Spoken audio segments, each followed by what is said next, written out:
नमस्कार, बहुत स्वागत है आप सभी का। मैं हूं आपके साथ लोकेंद्र त्यागी। मध्य प्रदेश के छिंदवाड़ा जिले की अमरवाड़ा विधानसभा सीट पर होने वाले उपचुनाव के लिए 10 जुलाई को मतदान होना है।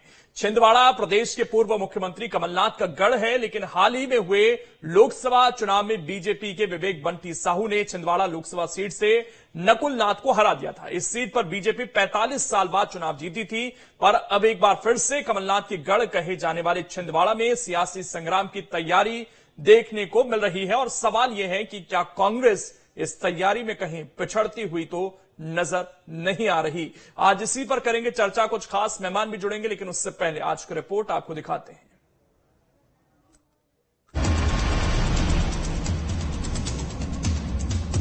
मध्य प्रदेश में उपचुनाव की तैयारी तेज होती जा रही है। छिंदवाड़ा की अमरवाड़ा सीट पर उपचुनाव के लिए बीजेपी और कांग्रेस ने तैयारी शुरू कर दी है। बीजेपी ने यहां से अपने प्रत्याशी का भी ऐलान कर दिया है। बीजेपी ने कमलेश प्रताप शाह को अपना प्रत्याशी बनाया, जबकि गोंडवाना गणतंत्र पार्टी की ओर से देव रावेन भलावी को उम्मीदवार बनाया गया है। वहीं कांग्रेस यहां अभी तक चेहरा फाइनल नहीं कर पाई है। खबरों के मुताबिक कांग्रेस नवीन मरकाम और आंचल कुंड के सेवादार गणेश महाराज में से किसी एक को प्रत्याशी बना सकती है। साफ है, एक और जहां कांग्रेस अमरवाड़ा से अभी तक प्रत्याशी का चेहरा फाइनल नहीं कर पाई, तो वहीं दूसरी ओर बीजेपी की तरफ से कमलेश शाह ने अमरवाड़ा से नामांकन कर दिया। इस दौरान मुख्यमंत्री डॉक्टर मोहन यादव और प्रदेश अध्यक्ष वीडी शर्मा समेत अन्य नेता भी मौजूद रहे।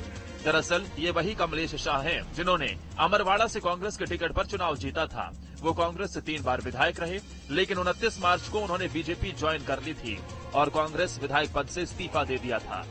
जाहिर है, लोकसभा चुनाव में छिंदवाड़ा पर जीत के बाद बीजेपी के हौसले बुलंद है, तो वहीं नकुल नाथ के हारने के बाद कांग्रेस के कार्यकर्ता मायूस हैं, जिसका फायदा भी बीजेपी को मिल सकता है। लेकिन इन सब से हटकर बीजेपी के कई नेता अमरवाड़ा जीतने की रणनीति बना रहे हैं। उसके तहत काम भी किया जा रहा है। ऐसे में पार्टी को उम्मीद है कि कमलेश शाह चुनाव जीतकर इस सीट पर कमल खिलाएंगे। और उम्मीद कर रहे हैं जिस प्रकार से हमने अपने प्रत्याशी का सबसे पहले चयन किया है और लोकसभा पहली बार ये छिंदवाड़ा 1 लाख से ऊपर आजादी के बाद ये मौका आया है।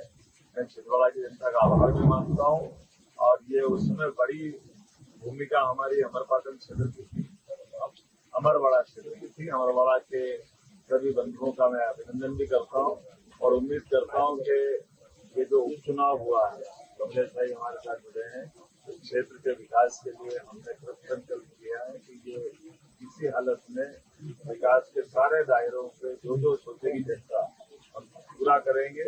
मेरी अपनी ओर से सबसे हमारे प्रत्याशी को विजय बनाने की अपील करते हुए अपना आह्वान देकर काम किया और उम्मीद कर रहे हैं कि भाजपा का विजय रथ जारी रहेगा। अमरवाड़ा विधानसभा में जनता की वोटों की बारिश ऐतिहासिक बहुमत से तीसरी बार हमारे विधायक रहे कमलेश शाह इस बार भारतीय जनता पार्टी जो लोकसभा के चुनाव में अमरवाड़ा विधानसभा में प्रचंड बहुमत से जीती है बंटी साहू जी, और इस बार हमारे मुख्यमंत्री जी के नेतृत्व में हम अमरवाड़ा के अंदर इस बार इतिहास बनाएंगे। बीजेपी आलाकमान अमरवाड़ा में जीत को लेकर कॉन्फिडेंट है, क्योंकि कमलेश शाह इस सीट से लगातार 3 बार विधायक बने हैं, तो वहीं कमलेश शाह का अमरवाड़ा सीट पर अच्छा प्रभाव है। अमरवाड़ा सीट के इतिहास की बात करें तो 1951 से लेकर अब तक बीजेपी यहां सिर्फ 2 बार चुनाव जीती है। 1990 में बीजेपी के मेहमान शाह उइके इस सीट से चुनाव जीतकर विधायक बने थे, जबकि 2008 में प्रेम नारायण ठाकुर चुनाव जीते थे। इससे पहले एक बार 1967 में भारतीय जनसंघ के एस.जे. ठाकुर ने चुनाव जीता था। 1951 से 2023 तक यहां 14 बार चुनाव हो चुका है, जिसमें 11 बार कांग्रेस ने जीत दर्ज की है। इस लिहाज से देखा जाए तो कांग्रेस यहां मजबूत है, लेकिन लोकसभा चुनाव 2024 के बीच बड़ी संख्या में कांग्रेस पदाधिकारियों, नेताओं और कार्यकर्ताओं के बीजेपी में शामिल होने के बाद कांग्रेस पार्टी को यहां बड़ा झटका लगा है। इस सीट पर उपचुनाव भी इसलिए हो रहा है क्योंकि कांग्रेस से लगातार तीसरी बार विधायक बने कमलेश शाह इस्तीफा देकर बीजेपी में शामिल हो गए थे। इस लिहाज से इस बार का चुनाव कांग्रेस के लिए आसान रहने वाला नहीं है। एक बार फिर कांग्रेस के सामने अपना किला बचाने की सबसे बड़ी चुनौती है। Team news state. और चर्चा करने के लिए 2 खास मेहमान इस वक्त हमारे साथ मौजूद हैं। चैतन्य भट्ट जी हैं, वरिष्ठ पत्रकार हैं, गुलरेज शेख जी हैं, प्रवक्ता हैं बीजेपी के। आप लोगों का बहुत बहुत स्वागत है। गुलरेज जी, अमरवाड़ा को लेकर कितने आप रेडी नजर आ रहे हैं, क्योंकि एक चीज जरूर यहां पर ध्यान में रखने योग्य है, शायद अब वो कितना मध्य प्रदेश में काम करता है ये तो वक्त बताएगा, लेकिन हाल में ऐसा देखने को मिला जो दल बदल कर लोग आए हैं उनको उस तरीके से जनता ने पसंद नहीं किया है। ये हमें उत्तर प्रदेश की घोसी में दिखा, हिमाचल प्रदेश के उपचुनावों में दिखा, और मध्य प्रदेश में भी जब बहुत सारे लोग चुनकर आए थे तो हमने देखा कि उनमें से कई हार गए थे। चलिए सर, आवाज नहीं पहुंच पा रही है, मैं यही सवाल चैतन्य जी से ले लेता हूं अगर उन तक आवाज जा रही है। चैतन्य जी, क्या अब इस चीज की गारंटी आपको लगती है कि कोई व्यक्ति अगर पार्टी छोड़कर आ रहा है, दोबारा चुनाव में उतर रहा है, तो वो जीत ही जाएगा? क्योंकि पिछले उदाहरण ऐसे हैं कि कई लोगों को हारना पड़ गया। देखिए, लोकेश जी, छिंदवाड़ा जो है इलाका है, संसदीय क्षेत्र, वो निश्चित तौर पर कांग्रेस का एक गढ़ रहा है और 45 वर्षों तक उसमें कमलनाथ जी ने प्रेजेंटेशन किया। चैतन्य जी, आपका ऑडियो नहीं आ पा रहा, मैं 1 मिनट इसको चेक कराता हूं क्या गड़बड़ है। तो इस वक्त जो स्थिति है वो ये है कि कमलेश शाह ने नामांकन कर दिया है और बीजेपी जीत का दावा कर रही है। हालांकि ये देखना होगा हमें कि कुछ दिन पहले जब विधानसभा चुनाव यहां पर हुए थे तो उस वक्त यहां पर कांग्रेस पार्टी ने अच्छा प्रदर्शन किया था। बेशक प्रदेश में उस तरह की सीटें उसको नहीं मिल पाई थी, लेकिन छिंदवाड़ा की सभी सीटें वो जीती थी। उसके बाद कई लोगों ने पार्टी छोड़ने का फैसला किया, उसमें अमरवाड़ा से वो भी थे, हालांकि कुछ और नाम भी थे, लेकिन उन तक हमने देखा कि उन्होंने अभी इस्तीफा नहीं दिया और उपचुनाव की घोषणा नहीं हुई है। गुलरेज जी, आवाज पहुंच पा रही है आप तक? अब आ रही है मुझे। ठीक। सर, जिस तरीके की स्थितियां हैं, क्या आश्वस्त हैं अमरवाड़ा को लेकर कि यहां जीत आसान रहने जा रही है? क्योंकि एक तो ये क्षेत्र कांग्रेस का गढ़ रहा है, यह आपको मानना पड़ेगा, जो अभी आपने हाल फिलहाल में जीता है। अब बीजेपी के सांसद यहां से हो गए, लेकिन विधानसभा चुनाव में तमाम मेहनत के बावजूद आपके विधायक यहां पर नहीं आ पाए थे। दूसरा जो पॉइंट उठता है ये कि हाल के कुछ उपचुनावों पर अगर हम नजर डालते हैं तो उसमें जो लोग पार्टी बदल कर आए, और लोकसभा में भी वो उदाहरण है कि बहुत सारे लोगों को हार का सामना करना पड़ा। देखिए, जहां तक विषय है कि गढ़ होने का, तो लोकतंत्र में गढ़ किसी का नहीं होता, गढ़ उसी का होता है जो आवाम से अपने ताल्लुक रखता है, आवाम के सुख दुख में साथ खड़ा रहता है, और वो हवाई नहीं होता, ग्रास रूट्स पे काम करता है, अपने संगठन के माध्यम से, अपनी सरकार के माध्यम से, अपने कार्यकर्ताओं के माध्यम से। और जहां तक बात है अमरवाड़ा विशेष की, तो अमरवाड़ा ने तो अभी 20-25 दिन पहले ही अपना फैसला सुनाया। हमने देखा कि अमरवाड़ा ने भारतीय जनता पार्टी को 16,000 से ज्यादा वोटों से जिताया है, आशीर्वाद दिया है, जबकि उस समय खुद कमलनाथ के पुत्र खड़े थे। तो कमलनाथ के पुत्र से ज्यादा अच्छा कोई उम्मीदवार हो तो बहुत अच्छा है इन लोगों के लिए, क्योंकि अभी भी जो बाप बेटे हैं वही ड्राइविंग सीट पर हैं पूरे छिंदवाड़ा क्षेत्र के लिए। और जहां तक बात है पार्टी टू पार्टी हम कंपैरिजन करें तो भारतीय जनता पार्टी के पास न केवल कैंडिडेट है बल्कि कैंडिडेट ने अपना नामांकन किया है, रैली निकाली है, स्टार प्रचारकों की हमारी लिस्ट जारी है, पन्ना प्रमुख से लेकर हमारे राष्ट्रीय पदाधिकारी, प्रदेश के पदाधिकारी, स्वयं मुख्यमंत्री, संगठन के लोग अपने अपने स्थानों पर काम कर रहे हैं, पार्टी को मजबूत बना रहे हैं। वहीं पर इन लोगों को देखे यदि कांग्रेसियों को, तो इनके पास क्या है, वही रिजेक्टेड बाप बेटे की जोड़ी, और ये वही जोड़ी है जिसने वहां पर उसी सीट पर जाकर आदिवासी वर्ग को बेइज्जत किया था, उल्टी सीधी उपमाओं से नवाजा था, उनको गद्दार और क्या क्या कहा था। तो यही इसी का परिणाम था कि 16,000 वोटों से आदिवासियों ने इनको इस सीट विशेष से हराया। और बाकी जो 3 सीटें हैं शेड्यूल ट्राइब की, वहां पर भी कांग्रेस पार्टी हारी है। तो कांग्रेस पार्टी तो हारी हुई पार्टी है, और हारू पटवारी इनके अध्यक्ष है, तो हारू पटवारी के नाम पर एक और हार निश्चित है। लेकिन सर, अभी तो लोकसभा चुनाव ने एक और मैंडेट दिया कि हमें बहुत ज्यादा आश्वस्त नहीं होना चाहिए, रिजल्ट अक्सर बदल जाते हैं, लेकिन फिर भी ठीक है। संतोष गौतम जी भी हमारे साथ जुड़ गए हैं। संतोष जी, आपका भी बहुत बहुत स्वागत है। सर, प्रत्याशी कहां है अमरवाड़ा में? वहां नामांकन भी हो गया, आपके प्रत्याशी तय नहीं हो पाए अभी तक?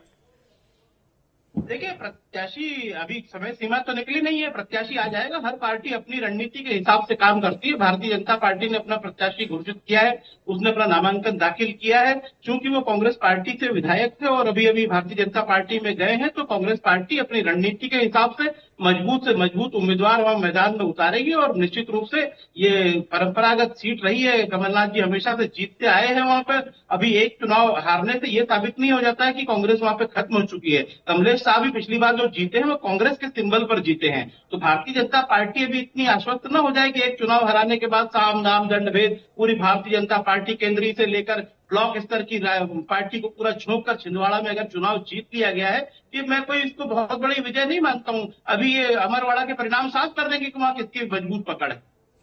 ठीक है, मैं लौट रहा हूं गुलरेज जी, आपका रिएक्शन लूंगा, लेकिन उससे पहले चैतन्य जी, अमरवाड़ा की फाइट में अभी क्या स्थिति आप देख रहे हैं? कांग्रेस की तरफ से भी प्रत्याशी का ऐलान नहीं हुआ, क्या ये समस्या है कि भाई अब जब सेकेंड लाइन है वो तैयार नहीं है वहां पर? और दूसरी बात, कमलनाथ खुद क्या उतने ज्यादा एक्टिव दिख रहे हैं? जिस तरह से बीजेपी की हम लगातार देख रहे हैं मीटिंग वहां पर हो रही है, लेकिन कमलनाथ खुद कितने इस चुनाव को लेकर आपको लगता है कि वो उनका दखल होगा इस चुनाव में? देखिए लोकेंद्र जी, अभी गुलरेज भाई जो बोल रहे थे वो मुझे सुनाई नहीं पड़ा उन्होंने क्या कहा है। ये बात सही है कि जो छिंदवाड़ा है वो निश्चित तौर पर कांग्रेस का गढ़ रहा है, विशेषकर कमलनाथ जी का गढ़ रहा है, और पिछले कई वर्षों से वो वहां का प्रतिनिधित्व करते रहे हैं। लेकिन इस बार लोकसभा में जिस तरह से भारतीय जनता पार्टी ने एक लक्ष्य लिया था कि इस बार हमको किसी भी परिस्थिति में छिंदवाड़ा को भी अपनी झोली में डालना है, और उसमें वो लगातार उसमें वो सफल भी हुई। अब अमरवाड़ा का जो विधानसभा का क्षेत्र है उसमें निश्चित तौर पे कांग्रेस का प्रत्याशी लगातार 3 बार से जीतता आया है। इसका मतलब है कि कहीं ना कहीं वहां का जो मतदाता है वो कांग्रेस को पसंद करता है। वैसे भी छिंदवाड़ा की जो विधानसभाएं थी उसमें तमाम विधानसभाओं में कांग्रेस ने जीत हासिल की थी, लेकिन ये अलग बात है कि कमलेश शाह भारतीय जनता पार्टी में शामिल हो गए। ये भी एक निश्चित तौर पे एक प्रॉब्लम तो है कि कांग्रेस में किसी भी चीज का निर्णय बहुत जल्दी नहीं होता। आप देखिए कि भारतीय जनता पार्टी ने कमलेश शाह को अपना प्रत्याशी बना दिया, उनका नामांकन भी हो गया, और 35 स्टार प्रचारकों की लिस्ट भी उन्होंने जारी की है जो लगातार वहां पर अमरवाड़ा में प्रचार करेंगे, जिसमें वीडी शर्मा भी हैं, मोहन यादव जी भी हैं, बाहर के लोग भी हैं, देवेंद्र फडणवीस जैसे लोग हैं, नंद कुमार साय जैसे लोग हैं। तो ये एक पूरी तरह से तैयारी है भारतीय जनता पार्टी, क्योंकि उनको ये लगता है कि चूंकि कमलेश शाह का जो इलाका है अमरवाड़ा वो कांग्रेस का गढ़ रहा है, इसलिए उसको जीतना भी हमारे लिए प्रेस्टीज का सवाल है। दूसरी बात, वहां पर जो गोंडवाना गणतंत्र पार्टी है उसका भी अपना अच्छा खासा प्रभाव है। अभी पिछली बार चुनाव में उन्होंने काफी ज्यादा मत लिए थे, तो वो कहीं ना कहीं मुझे लगता है कि कांग्रेस को ही डिफीट दे सकते हैं, क्योंकि अगर कांग्रेस गोंडवाना गणतंत्र पार्टी के साथ समझौता कर लेती है तो एक टफ मुकाबला हो सकता है। क्योंकि जिस तरह से अभी तक प्रत्याशी की घोषणा नहीं हो पाई थी, कि समय कम रहता है तो फिर प्रत्याशी उन लोगों तक पहुंच नहीं पाता जो मतदाता है। क्योंकि कमलेश शाह वहां ऑलरेडी विधायक रहे, उनका संपर्क वहां अच्छा है, और पिछले 3 बार से वो विधायक रहे हैं, तो उनका संपर्क है और वो उसको फिर से पुनर्जीवित कर सकते हैं थोड़े भी समय में। कांग्रेस को चाहिए कि तत्काल अपना प्रत्याशी घोषित करे, क्योंकि प्रत्याशी घोषित न होने से भी दिक्कतें होती हैं। अभी जैसे लोकसभा में भी मध्य प्रदेश में बहुत लेट प्रत्याशियों की घोषणा हुई थी, और उसके कारण भी लोग अपना प्रचार पर्याप्त उनको समय नहीं मिला। चैतन्य जी, एक दिलचस्प चीज जो हाल में देखने को मिली, और मैंने वो गुलरेज जी से भी सवाल पूछा, पहले आपसे ही पूछा था, आपकी आवाज नहीं आ पाई, वो ये कि उपचुनाव का ट्रेंड अब बदला है। पहले शायद उपचुनाव में जनता की दिलचस्पी नहीं होती थी, और जनता जिसकी सरकार होती थी आमतौर पर उसके फेवर में वोट कर देती थी। लेकिन हमने दमोह का चुनाव भी देखा था जब राहुल लोधी यहां पर हारे। इसके अलावा हमने अभी उत्तर प्रदेश में घोसी का चुनाव भी देखा, वहां पर दारा सिंह हारे। इसके अलावा हिमाचल में उपचुनाव हुए जहां पर बीजेपी उम्मीद कर रही थी कि हम सरकार बना जाएंगे, वहां भी 4 विधायक उनके हार गए। तो क्या देखा जाए कि उपचुनाव में अब जनता ऐसा नहीं है कि जिसकी सरकार उसके फेवर में हम चले जाएंगे, ऐसी स्थिति है कि अब उपचुनाव में भी वही दिलचस्पी रहती है, और खासकर जो लोग दल बदलते हैं जिनकी वजह से उपचुनाव जैसी नौबत आती है, उनसे थोड़ी नाराजगी भी हो जाती है कई बार जनता को। नहीं, देखिए, अभी तक तो ये माना जा रहा था कि उपचुनाव में हमेशा सत्ता पक्ष को फायदा होता है, लेकिन जिस तरह से आपने उदाहरण दिए, तो देखिए कहीं ना कहीं मतदाता को ये लगता है कि जिस व्यक्ति को हमने जिस सिंबल पे वोट दिया था, अगर हमने अमरवाड़ा से 3 बार कमलेश शाह को विजयी बनाया तो हमने कांग्रेस को वोट दिया। अब वो अगर पाला बदल के कमल के तरफ चले जाते हैं, भारतीय जनता पार्टी में शामिल हो जाते हैं, तो उनको लगता है मतदाता को ये न केवल पार्टी के साथ धोखा बल्कि हमारे साथ भी धोखा है। और इसलिए आप देखिए कि कई बार उपचुनाव में इस तरह की परिस्थितियां निर्मित होती हैं कि लोग नाराजगी के कारण ऐसे दल बदलू नेताओं को वोट नहीं देते हैं। तो ये भी बात सही है कि अगर आप दल बदल के जा रहे हो तो आप कहीं ना कहीं मतदाताओं के साथ भी धोखा करते हो। तो इन परिस्थितियों में निश्चित तौर पे यही कारण है कि भारतीय जनता पार्टी अपनी पूरी ताकत वहां पर लगाने के लिए तैयार है। बड़े बड़े नेताओं का वहां पे आना जाना रहेगा। और जिस तरह से स्टार प्रचारकों का मैंने भी बताया कि 35 स्टार प्रचारकों की उन्होंने सूची जारी की है, तो कांग्रेस को भी अब ये देखना होगा कि हम कितनी जल्दी से अपना प्रत्याशी घोषित कर दें ताकि वो अपना समय लगा के लोगों के पास जा सकते और बता सकते कि भाई देखिए कमलेश शाह को आपने किस सिंबल पे जिताया, लेकिन वो अपना पाला बदल के दूसरी जगह चले गए। तो इन परिस्थितियों में जैसे अभी भी 6 सीटें कांग्रेस के पास है, तो कांग्रेस का प्रभाव तो है, बिल्कुल वहां प्रभाव है और वो विधानसभा चुनाव में दिखा भी। लेकिन संतोषी एक सवाल तो है कि आप ऐसे लोग जो पार्टी, आवाज क्लियर नहीं आ रही है सर। मैं आ रहा हूं, मैं संतोषी के पास पहले सवाल था कि संतोषी आपके कुल 3 लोग थे जिसमें निर्मला सप्रे का भी नाम था, जिसमें रामनिवास रावत का भी नाम था और जिसमें आपको दादी के अमरवाड़ा से कमलेश प्रताप शाह का भी नाम था। लेकिन 2 की स्थिति अभी साफ नहीं है। जो लोग चुनाव के वक्त आप लोगों के साथ नहीं रहते हैं, आप उनके खिलाफ कार्रवाई करने से भी क्यों बचते हैं?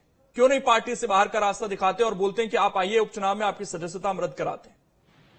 देखिए, मैं आपको पूरी जिम्मेदारी के साथ बोल रहा हूं कि कांग्रेस आलाकमान हर परिस्थिति को देखते हुए पूरी गंभीरता से विचार कर रहा है। दोनों मामले जो आपने बताया, रामनिवास रावत और सप्रे जी की, जहां तक अमरवाड़ा का सवाल है, कांग्रेस पार्टी इस चुनाव को लेकर सीरियस है। तभी तो इसमें उम्मीदवार की घोषणा में देर हो रही है, क्योंकि अभी तक क्या था कि कमलेश शाह कांग्रेस पार्टी से लड़ते आए थे और 3 बार के विधायक रहे थे। हालांकि उसमें कमलनाथ जी का सबसे बड़ा योगदान रहता था। कमलेश शाह को अपने दम पर लगातार चुनाव नहीं जीतते आ रहे थे। कमलनाथ की जो प्रतिष्ठा थी, कमलनाथ जी का जो किए हुए काम थे छिंदवाड़ा में, उसका लाभ कमलेश शाह को मिलता रहा है। और चूंकि कमलेश शाह के भरोसे अभी तक कांग्रेस पार्टी वहां रही थी, तो निश्चित ही कांग्रेस पार्टी कोशिश करेगी कि बहुत अच्छा उम्मीदवार वहां सामने आए। लेकिन इसमें बहुत ज्यादा देरी नहीं होगी। कल या परसों में कांग्रेस पार्टी का उम्मीदवार आपके सामने होगा। और प्रतिष्ठा की जिसका जिक्र आप कर रहे हैं उसको तो हाल में चोट लगी है ना।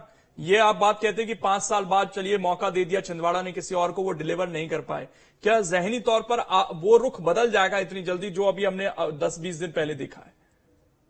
देखिए, निश्चित रूप से कोई भी जब पार्टी छोड़कर जाता है तो पार्टी को आघात तो पहुंचता है, इसमें कहीं कोई संशय नहीं है। लेकिन जो परिस्थितियां उत्पन्न हुई हैं, उसके बाद पार्टी को तो अपना निर्णय लेना पड़ेगा। पार्टी को कमलेश शाह के भरोसे नहीं चल रही है। और मैं ये कह रहा हूं कि ये कोई एक बार चुनावी हार हो गई, जीत हो गई, ये कोई पैमाना नहीं कि अगले चुनाव में क्या होगा। भारतीय जनता पार्टी के केंद्रीय नेतृत्व में से केंद्रीय मंत्रिमंडल के 19 मंत्री इस बार चुनाव हारे हैं, कैबिनेट मंत्री। तो ये तो चुनाव का परिणाम बताएगा कि कौन वहां पर जीतेगा। कमलनाथ जी का वर्षों का किया हुआ काम है और ये भारतीय जनता पार्टी के लिए कितनी कठिन चुनौती है। अमरवाड़ा का चुनाव जीतना ये इसी से साबित होता है कि बाहर के प्रदेशों तक से स्टार प्रचारक इनको छिंदवाड़ा में उतारने पड़ रहे हैं। कमलेश शाह अगर इतने ही लोकप्रिय थे और कमलेश शाह के भरोसे भारतीय जनता पार्टी इतनी थी, तो क्या जरूरत है देवेंद्र फडणवीस और अन्य लोगों को बाहर से लाकर यहाँ पर छिंदवाड़ा के उपचुनाव के लिए कैंपेन कराने के लिए? निश्चित रूप से वो जानते हैं कि कमलनाथ जी की वहां जो लोकप्रियता है और जिसको बड़ी मुश्किल से उन्होंने भेजा है, उसको बहुत दोबारा से इनको प्रदर्शन कर पाना बड़ा मुश्किल है।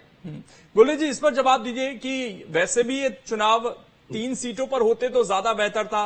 2 लोग तो अभी भी स्थिति क्लियर नहीं कर रहे हैं अपनी, क्या वो आपके साथ हैं भी या नहीं है। बड़े अजीब से बयान हमने रामनिवास रावत के भी सुने थे। तो एक कमलेश शाह ही आए अभी तक और उनके चुनाव को लेकर भी कांग्रेस कह रही है कि आपको बड़े बड़े दिग्गजों की जरूरत पड़ रही है वहां पर। देखिए सर, आपकी आवाज किसी की मुझे क्लियर नहीं आ रही, लेकिन जितना समझ पा रहा हूँ आपकी बातों को उसका जवाब दे रहा हूँ मैं, क्योंकि कुछ प्रॉब्लम है टेक्निकल शायद सुनने में। जहां तक कमलनाथ जी का विषय है, कांग्रेस प्रवक्ता कुछ कह रहे थे जितना मुझे समझ में आ रहा था। कमलनाथ जी की वजह से कमलेश जी जीतते थे और कमलनाथ जी की एक्सेप्टेबिलिटी थी। तो इन चुनावों ने दर्शा दिया कि पिछले चुनाव की यदि हम बात करें 2019 की, तो केवल 37,000 वोट से कमलनाथ जी के पुत्र वहां जीते थे और इस बार 1 लाख से ज्यादा वोटों से वो हारे हैं। तो कमलनाथ और नकुलनाथ की जो एक्सेप्टेबिलिटी थी वो बिल्कुल खत्म हो चुकी है और ये बार बार दिखता है। आप ये देखिए ना कि सारी की सारी सीटों के ऊपर जितनी भी शेड्यूल्ड ट्राइब की सीटें थी, यदि कांग्रेस पार्टी हारी है तो मतलब उस वर्ग विशेष को इन दोनों के चेहरे पसंद नहीं है आज की तारीख में, तो विश्वास नहीं रहा, चेहरे पसंद होने मतलब ये उन पर भरोसा नहीं रहा है। और यही स्थिति आपको ये भी नजर आएगी अमरवाड़ा के चुनाव में भी। और मैं तो कांग्रेस के प्रवक्ता महोदय बैठे, इनसे पूछना चाहता हूं, अमिताभ अग्निहोत्री आपके नेता है प्रदेश कांग्रेस के, आज ही उन्होंने मल्लिकार्जुन खड़गे को पत्र लिखा है। उन्होंने कहा है कि जीतू पटवारी यदि अध्यक्ष रहते हैं कांग्रेस मध्य प्रदेश के तो कांग्रेस को बमुश्किल 20 सीटें भी नहीं आएंगी विधानसभा में। उसको तो कांग्रेस पार्टी क्या कहती है? लेकिन ठीक है वो, लेकिन दूसरा जवाब कि किसी चुनाव को बीजेपी नहीं आ रही, किसी की भी नहीं आ रही। ठीक है, मैं जवाब ले लेता हूं चैतन्य जी से। चैतन्य जी, ये जो चुनाव है अगर इसे हम देखें, एक तरफ हम बात कर रहे थे वन नेशन वन इलेक्शन की, लेकिन यहां तो अभी लोकसभा का खत्म हुआ, अमरवाड़ा शुरू हो गया। अब वो जो दो अभी बचे हुए हैं उनके मन में क्या है, वो चुनाव में उतरना चाहते हैं नहीं उतरना चाहते हैं। तो ये जो बार बार चुनाव है, क्या अमरवाड़ा में इस बार अभी क्योंकि इतने बड़े चुनाव के बाद जनता आई है, उस तरह का इंटरेस्ट, उस तरह के मुद्दे जगा पाएंगे? और जिस तरीके से बड़े नेता वहां पर पहुंच रहे हैं, जिसका जिक्र किया, देवेंद्र फडणवीस जैसे नेता पहुंच रहे हैं, वो कनेक्शन बन पाएगा? हालांकि छिंदवाड़ा में हमने देखा वोटिंग बहुत अच्छी होती है, लोग बहुत जागरूक हैं, लेकिन इस चुनाव में क्या उस तरह की दिलचस्पी, उस तरह का माहौल आपको बन सकता है क्या? नहीं, देखिए, छिंदवाड़ा की जनता ने लोकसभा में बहुत जबरदस्त वोटिंग की थी, इसमें कोई संदेह की बात नहीं। और इसी कारण से आप देखिए कि जो नकुल नाथ की जो हार थी वो काफी ज्यादा वोटों से हो गई। लेकिन उपचुनाव में कितना इंटरेस्ट लेती है मतदाता, कितना इंटरेस्ट लेता है, क्योंकि उसको ये लगता है कि हमने जिस सिंबल को जिताया था वो सिंबल अब उनके पास नहीं है, जो उनका प्रत्याशी था हमेशा जो थे उनके प्रत्याशी, वो सिंबल अब उनके पास नहीं। दूसरी बात जो है, भारतीय जनता पार्टी की बड़ी खासियत है कि वो किसी भी चुनाव को बहुत ही ज्यादा गंभीरता से, चाहे वो उपचुनाव हो, चाहे जनरल चुनाव हो, चाहे कोई भी चुनाव हो। उनको ये लगता है कि मध्य प्रदेश में जिस तरह से हमने 163 सीटें विधानसभा में जीती हैं, तो और संख्या हमारी बढ़ती जाए। अब जहां तक दो आपके सप्रे मैडम का और रामनिवास रावत जी की बात है, वो तो अभी ऊहापोह में है। वो ऐसा कहा जा रहा है कि उनको मंत्री पद का एक झुंझुना पकड़ाया है भारतीय जनता पार्टी ने, जब तक वो पूरा नहीं होगा तब तक वो इसी तरह से लटके रहेंगे पेंडुलम की तरह। तो ये बहुत सी चीजें हैं, लेकिन इसमें कोई संदेह नहीं है कि जो व्यक्ति, लेकिन एक सवाल मैं जरूर जानना चाहता हूं आपसे यहां पर सर, कि कांग्रेस पार्टी जब इतनी बड़े झटके उसको यहां पर लगे हैं, 29 की 29 सीट कई नेता छोड़कर गए उनकी वजह से उपचुनाव जैसी स्थिति, क्या उससे उतनी जल्दी उभरकर तैयार भी दिख रही है आपको चुनाव के लिए? बेशक संतोष जी कह रहे हैं हम तैयार हैं, बहुत गंभीरता से ले रहे हैं, लेकिन अभी तो पुराने जो मुद्दे हैं उनको लेकर रोज कभी लक्ष्मण सिंह कभी कोई बयान दे रहे हैं। अभी तो उससे कांग्रेस पार्टी शायद निकल नहीं पाई है, जबकि देश भर में कांग्रेस ने इंप्रूव किया, मध्य प्रदेश में उल्टा नीचे चले गए। नहीं, देखिए, इसमें कोई संदेह की बात नहीं है कि लोकसभा में जिस तरह का कांग्रेस का प्रदर्शन रहा है वो बहुत अच्छा रहा है। दुगनी सीटें लगभग पहुंच गई हैं उनकी। लेकिन मध्य प्रदेश में पता नहीं क्या कारण है कि मध्य प्रदेश में कांग्रेस अपना आप को प्रस्तुत नहीं कर पा रही। ये बात जरूर है कि अभी अमिताभ अग्निहोत्री का मुद्दा उठा रहे थे कि उन्होंने जीतू पटवारी के लिए कहा है कि उनके रहते 20 सीटें भी नहीं जीत सकती। देखिए, जीतू पटवारी पर किसी तरह का आरोप लगाना मुझे लगता नहीं कि ठीक है, क्योंकि उनको जितना कम समय मिला था और जिस तरह से उन्होंने अपना प्रयास किया वो अपनी जगह। वो एक अलग बात है कि पूरी 29 सीटें, देखिए पहले भी 28 सीटें तो ऑलरेडी भारतीय जनता पार्टी के पास थी, मात्र एक सीट थी, इसलिए उसमें पूरी ताकत भारतीय जनता पार्टी ने उसमें लगाई। उसका प्रतिफल उनको ये मिला कि वो वाली सीट भी जो है उनकी झोली में आ गई। अब दूसरी तरफ हमेशा ये मैं महसूस करता हूं कि कांग्रेस का शीर्ष नेतृत्व है वो निर्णय लेने में बहुत ढीला है। अभी आप देखिए, राहुल गांधी को राष्ट्रीय अध्यक्ष बनाने की बात चल रही है, लेकिन उन्होंने अभी निर्णय नहीं लिया। तो जब आपकी पार्टी निर्णय लेने में कमजोर, भारतीय जनता पार्टी की खासियत है कि वो तत्काल निर्णय थोड़े जल्दी हो तो बेहतर है। संतोष जी, मैं एक चीज आपसे पूछना चाहता हूं कि जब लोकसभा चुनाव हो रहा था तो हम बात कर रहे थे कि कांतिलाल भूरिया, कमलनाथ, दिग्विजय में भी इनका एक्टिव पॉलिटिक्स में आगे क्या रोल रहेगा। अब जब क्योंकि छिंदवाड़ा में ये चुनाव हो रहा है, कमलनाथ के गढ़ जिसको आप कहते हैं उसमें चुनाव हो रहा है, वो एक्टिव हैं। अब व्हाट नेक्स्ट फॉर कमलनाथ, ये सवाल पूछा जा रहा है। अब उनकी दिलचस्पी क्या है? क्या वो अपने उसी शिद्दत के साथ वहां पर एक्टिव रहना चाहते हैं, नहीं रहना चाहते हैं? उनकी पार्टी में भूमिका क्या होगी? वहां पर प्रत्याशी का चयन जीतू पटवारी करेंगे, कमलनाथ करेंगे, कौन करेगा? देखिए, एक बात तो बड़ी निश्चित है कि एक चुनावी हार से किसी का पॉलिटिकल करियर तय नहीं हो जाता। अगर ऐसा होता तो अटल बिहारी वाजपेयी जैसे नेता भी चुनाव हारे। लोकसभा चुनाव डिसाइसिव था, इसके बाद 5 साल बाद चुनाव और वो लंबा वक्त होता। सुन लीजिए, मैं जो कह रहा हूँ पूरी बात हो जाने दीजिए, मेरी सारी बात आ जाएगी। मैं कह रहा हूँ कि हमारी पार्टी में परंपरा नहीं है मार्गदर्शक मंडल में डालने की, लिहाजा कमलनाथ जी, दिग्विजय सिंह जी, कांतिलाल भूरिया जी सभी अपनी सलाहें और पार्टी हित में जो जो कदम उठा सकते हैं वो सब उठाएंगे। और छिंदवाड़ा में जीतू पटवारी, कमलनाथ हमारे लिए सभी महत्वपूर्ण है। कमलनाथ जी का चूंकि पुराना इलाका रहा है, कमलनाथ जी की राय को कभी खारिज नहीं कर सकते। कमलनाथ जी की राय शिरोधार है, लेकिन जीतू पटवारी के साथ मिलकर सामूहिक नेतृत्व के हिसाब से फैसला लिया जाएगा। मार्गदर्शक मंडल में डालने की परंपरा भारतीय जनता पार्टी में रही है। ठीक, एक छोटा सा रिएक्शन गुलरेज जी जल्दी से।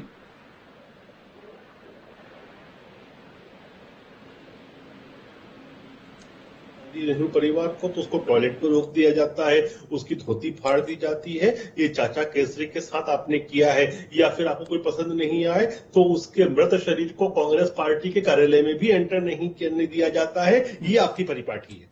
चलिए ठीक है, बहुत शुक्रिया आप तीनों का जुड़ने के लिए। तो आरोप प्रत्यारोप जारी है और लोकसभा के बाद अब बारी अमरवाड़ा के दंगल की है। दोनों पार्टियां यहां पर दम जरूर भर